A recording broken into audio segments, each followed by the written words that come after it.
अस्सलाम वालेकुम। Story world में आप सबको खुश आमदीद। अगर अभी तक आपने मेरे चैनल को सब्सक्राइब नहीं किया तो बराए मेहरबानी मेरे चैनल को सब्सक्राइब करें और वीडियो पसंद आने की सूरत में वीडियो को लाइक भी ज़रूर करें। तो आइए चलते हैं कहानी की तरफ। एक दफ़ा का जिक्र है कि एक बकरी जंगल में अपने रेवड़ से बिछड़ गई। शाम हो रही थी और रफ्ता रफ्ता रात की स्याही फैल रही थी, इसलिए उसने रात जंगल में ही गुजारने का फैसला किया। थोड़ी दूर जाकर उसे एक गार नज़र आई जो कि एक पहाड़ी के पास थी। बकरी को रात गुजारने के लिए ये गार पसंद आई तो वो गार के अंदर चली गई और एक कोने में जाकर बैठ गई। इत्तेफाक से उस गार के एक कोने में एक खूनख्वार शेर भी रहता था जो कि उस गार के अंदर ही था। शेर को देखकर बकरी बुरी तरह डर गई। अब वो गार से भागकर ज़्यादा दूर भी नहीं जा सकती थी क्योंकि बाहर बहुत अंधेरा हो चुका था और दूसरे जंगली जानवरों का भी उसको डर था। फिर अचानक ही बकरी के दिमाग में एक तरकीब आई। उसने अपनी गर्दन अकड़ा ली और शेर की आंखों में आंखें डालकर उसे घूरने लगी। शेर ने यह सब कुछ देखा तो उसे अपनी आंखों पर यकीन न आया।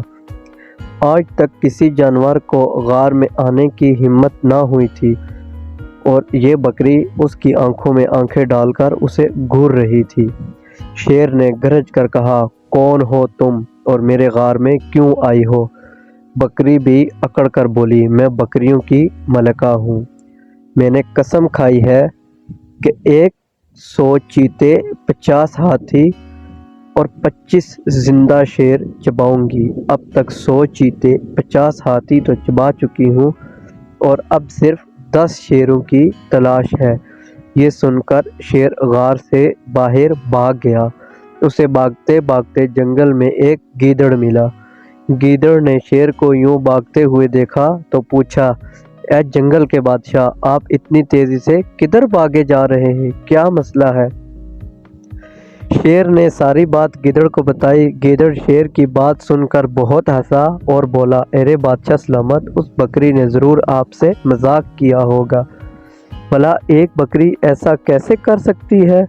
उसने तो अपनी जान बचाने के लिए ये सब आपको बताया है। आए वापस गार में चलते हैं। आज तो बैठे बिठाए इतनी बड़ी दावत मिली है हमें। इस तरह शेर और गीदड़ वापस गार में आ गए। जब बकरी ने दोनों को आते हुए देखा तो पहले तो वो थोड़ा घबराई, लेकिन फिर हिम्मत करके बोली, ऐ नामाकुल गुलाम, हमने तुझसे 10 शेर लाने को कहा था और तुम एक ही लेकर वापस आ गए हो। शेर ने जब ये सुना तो एक ही वार में गीदड़ के 2 टुकड़े कर दिए और वहां से भाग गया।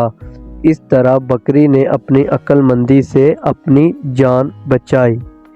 ख़त्म शुद।